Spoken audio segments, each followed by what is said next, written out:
this is a stunningly revolutionary new technology. I mean, Yeah. YouTube was just kind of a novelty item when it first popped up.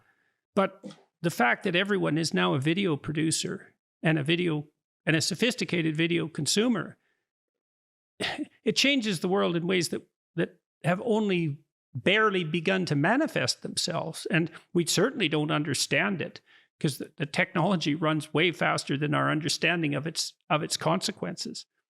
But it seems to me that it should become increasingly incumbent on people who have political ambitions to engage directly with the public in this manner, that should become a standard expectation of political figures and of the general population.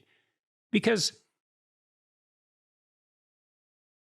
if you can't handle yourself in a 90-minute conversation, if your ideas aren't well enough developed, or if you don't have the character, or you reveal your hand in some manner, well, that's something that should happen. And the fact that everything has to be condensed down in some sense to sound bites means that people who are good at doing that, or who have a good team to do that, they get the spoils. But it's no way to run a serious operation. And this technology is available to anyone who cares to use it now. So what have you seen? What do you understand the understanding of political figures in Australia with regards to social media? Like, do they understand the significance of its existence, the potential that it has? Some do. Some do. Some set up massive cynical exercises to try and control social media, to participate in, and set up movements, come with me sort of stuff, where it's all spin and it plays on the sort of hashtag type stuff.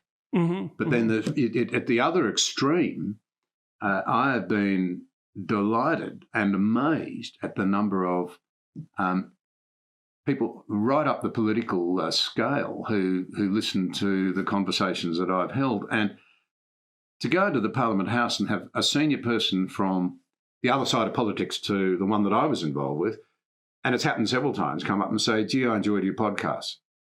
That is gold to me.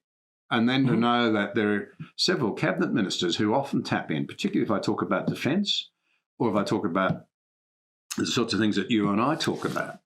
And then one of the things that I have noticed, though, this is an interesting one, and I've not got to the bottom of it, I don't quite understand it, is that my countrymen are more interested in listening to somebody from America or Britain than from anywhere else, including their own country.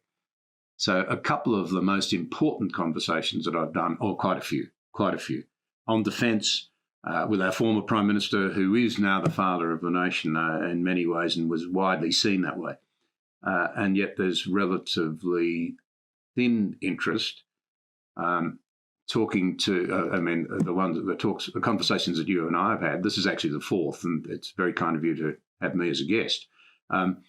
They have flown off the racks, so to speak, and generated huge interest. And here's the one, I know I've said this many times, so forgive me, listeners who have heard me say this, but nothing drives me on more than when I meet young men and women who are seeing through the paucity and the superficiality of what they've been fed as young Australians, and have really clicked to a deep philosophical and meaningful understanding, your point indeed, that the sort of things can only be learned through long-form discussions about why our country's different. When I was in Parliament, one of the few, I'm reasonably economically dry, one of the few subsidy arrangements that I agreed with was that we subsidised kids' schools from around Australia, so it was cheap for them, no matter how far, this is a very big country, to come to Canberra and see democracy in action.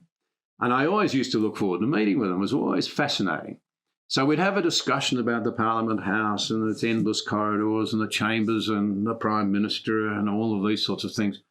And then I'd spring it on them and I'd say, now, how many of you were told before you came down here by your mums and dads and maybe even your teachers, oh, you're going to Canberra, are you? That place, where it's all hot air and the politicians are useless and the government's no good. And every hand would go up. That's Australia.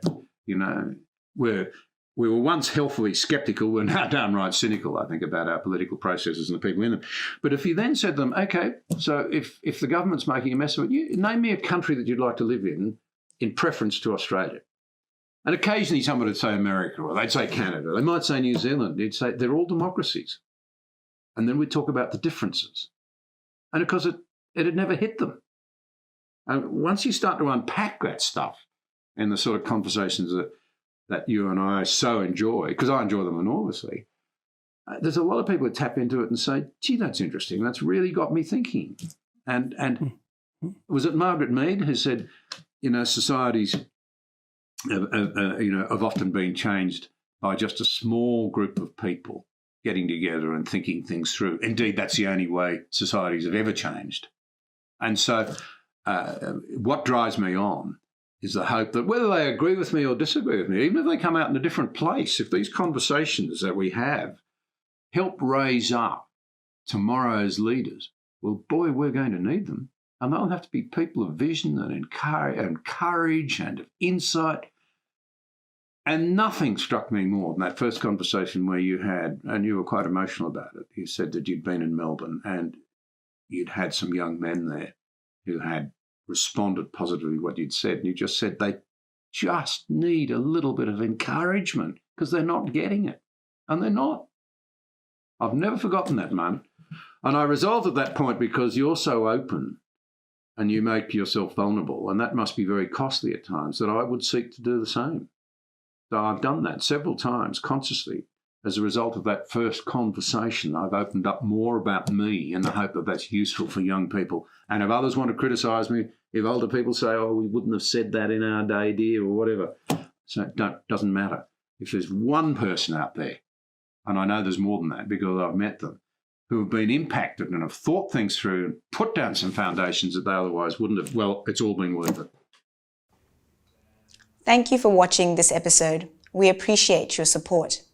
If you value vital conversations like this one, be sure to subscribe to the channel there and also click the notification bell to stay up to date with new releases.